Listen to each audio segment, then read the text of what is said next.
ছোঁয়ায় আমি নিজেকে চিনলাম। প্রেম, অনুভব আর নারীত্বের কথা। সেদিন ছিল বর্ষার বিকেল। বৃষ্টি থেমে গেছে, চারপাশে স্যাঁতস্যাঁতে হাওয়া। আমরা দুজন, ও আর আমি, জানলার পাশে বসে গল্প করছিলাম। ওর চোখে একরকম গভীরতা ছিল, যেন আমাকে দেখছিল ভিতর থেকে। আর হঠাৎ ওর আঙুল আমার হাতে, আমার ঘাড়ে, আর তারপর ধীরে ধীরে আমার শরীরে। আমি কিছু বলিনি, আমি শুধু চোখ বন্ধ করে অনুভব করছিলাম।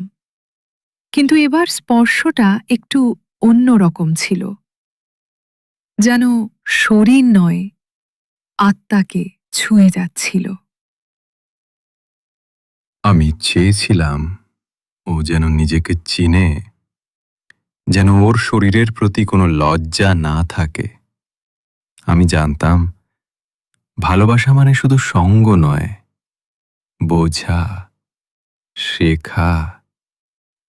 আমি বললাম, তুমি জানো ক্লিটোরিস কি? ও একটু লজ্জা পেল, মুখটা লাল হয়ে গেল। আমি মুচকি হেসে বললাম, এটা তোমার শরীরের সবচেয়ে সংবেদনশীল অংশ, তোমার আনন্দের অধিকার। এটা জানাটা তোমার প্রাপ্য। আমি কখনো ভাবিনি আমার শরীর এত কিছু বলতে পারে।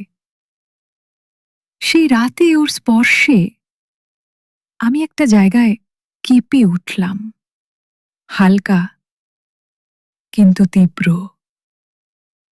আমি জিজ্ঞেস করলাম, এটা কোথায়? ও আমার হাতটা ধীরে ধীরে ওখানে নিয়ে গেল। এটা ক্লিটোরিস। ওর গলা শান্ত ছিল, কিন্তু চোখ দুটো যেন আগুনের মতো আলো ছড়াচ্ছিল। ও বলছিল, তোমার আনন্দ শুধু আমার নয়, তোমার নিজেরও। আমি যেন নিজেকেই প্রথমবার স্পর্শ করলাম